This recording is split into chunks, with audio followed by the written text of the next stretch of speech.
Welcome to Dane's Care Garage. Finally got tags on her, took her for a shakedown cruise. I'll show you what we found. Stand by.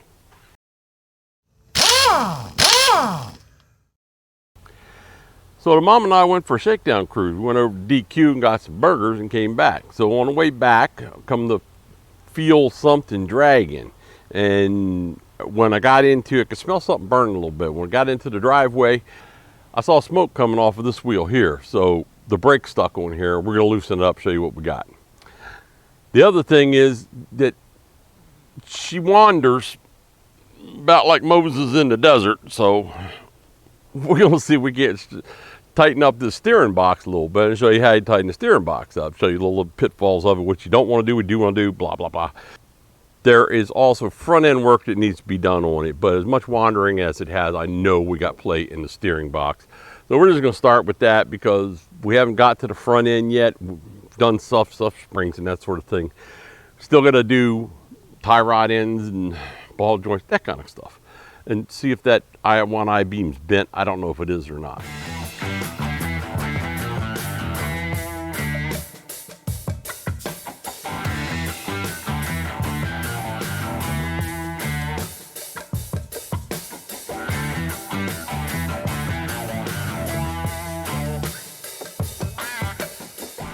I'm taking a screwdriver and sticking it in here to see if I can get this caliper to move.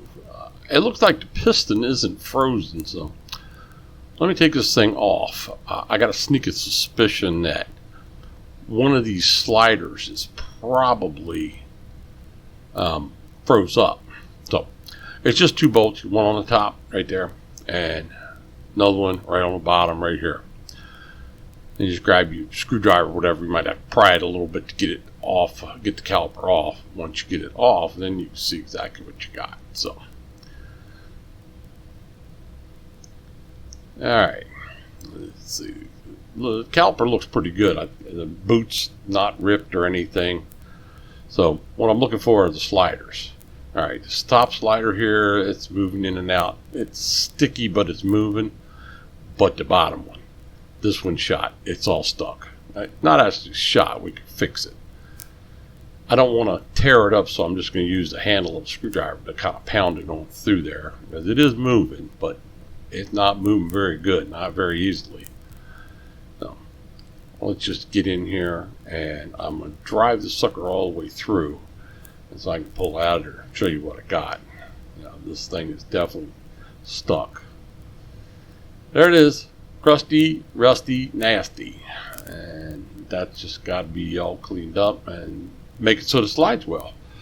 I'm going to grab a screwdriver, just kind of get the excess off of this thing because there's a whole lot of crap on it. Once I get that all cleaned up, then I'll get some sandpaper after it. And we'll clean the sucker up real good with the sandpaper. There's no rhyme or reason to this, just sand it and make it just nice and clean. This thing isn't going to sand up really good, but I'm going to get most of it off of it. We'll replace it eventually. A little PV blaster, put it in the hole, make sure everything moves nice and smooth. And once we got that moving, then we're going to take a little bit of anti-seize to make sure it doesn't seize up again and rust up again, and we'll put that in the hole. The top one, the bottom one the same way. Slap that baby on there, put your two bolts, a little bit of anti-seize so when you take it apart, you can take it apart again. And remember, a little bit of anti-seize goes a long way. We'll put the wheel on, and voila. Got these lug nuts here. These are the crappy ones that came with it. They're basically aluminum cover over top of a lug nut, and we're getting rid of them. I got pretty black ones to put on. There we go.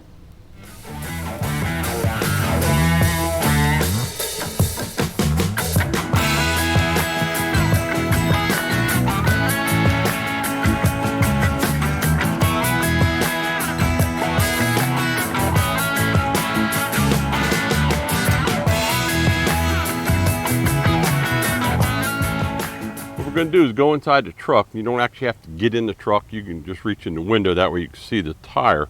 And we're going to grab the steering wheel here I'm just gonna rock it back and forth. Now you see how much I'm rocking that steering wheel? All right, well you see how much the wheel's moving? Yeah, that's right, it's not. There it goes. Yeah, so this is the travel that we have right now. This is 3-4 inches of travel maybe. All right, we're gonna try to fix that. The first thing you have to do when you're gonna adjust the steering box, you have to mark where the actual steering box is adjusted to. Now, so if you look down in here, right here, I'm hoping you can see this with this camera, is a line. That's where the screwdriver is going to be put in to change the adjustment. So I need to mark that that's right here. I got a yellow paint pen. I don't know where it is. So this is my little redneck way of doing things. This is a little piece of sandpaper that I rolled up, an old piece. This is some gray paint. I'm gonna spray this on that and use that as a paintbrush to mark it. Hey, it works.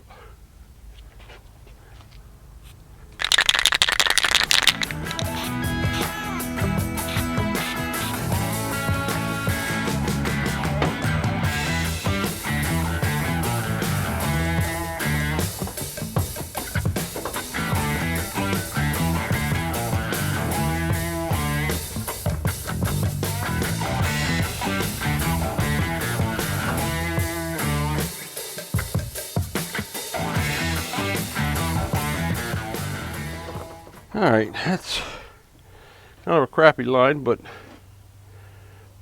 it's enough for me to know right where it is. Nice thing is that screw is setting almost perpendicular to the car. That makes that fairly easy to judge anyway. So now I got to get a wrench on that and get that bolt loose. Not sure what size it is.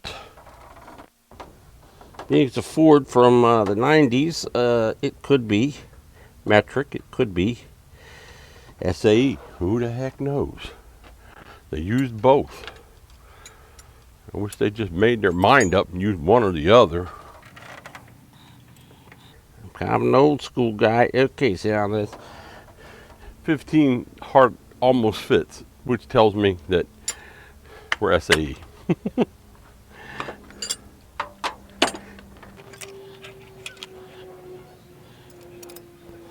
Now, my personal opinion is, and you can disagree with me if you want, I don't care. Okay, it's a 5/8. You should not have messed with the metric system. The rest of the world wants the United States to be on the same system, then they need to change. We should have stuck with the SAE. And I have to loosen this nut. It's in a very bad spot. Okay. I may be able to get to it better on the bottom, I don't know. Oh, wow. Funny thing, just like everything else on this truck, it's exceedingly tight.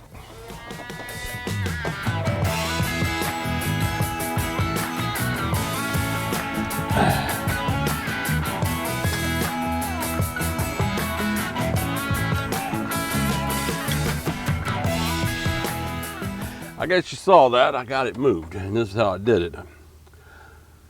I put this one on this way so it came down instead of sticking up. And then I was able to get underneath of it, like this, and take this wrench. If you've never seen it done, take this wrench and put it on here. Now I got this much leverage instead of this much leverage. This is no leverage. This is some leverage here. So I was able to yank it and just need to get it loose. Now it's loose.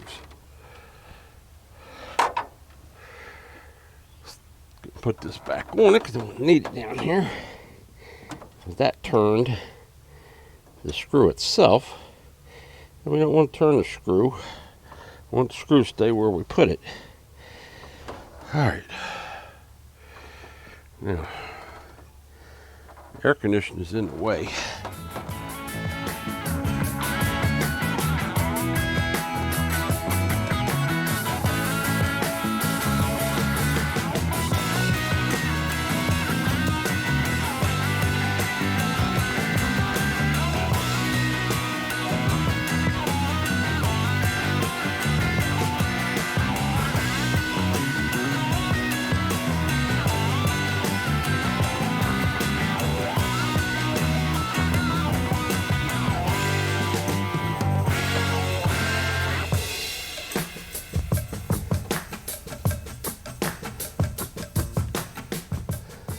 turn that to about a quarter turn, which is right here.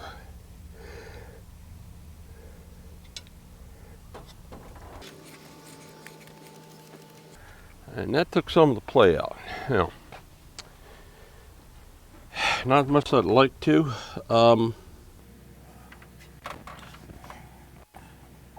You know, I've said it before, do as I say, not as I do, because I sometimes do things that I'm not supposed to do. You shouldn't really take it more than a quarter turn at a time and then give it about a week or a month or something to set in, then you take another quarter turn, but I'm going to actually turn it a little more.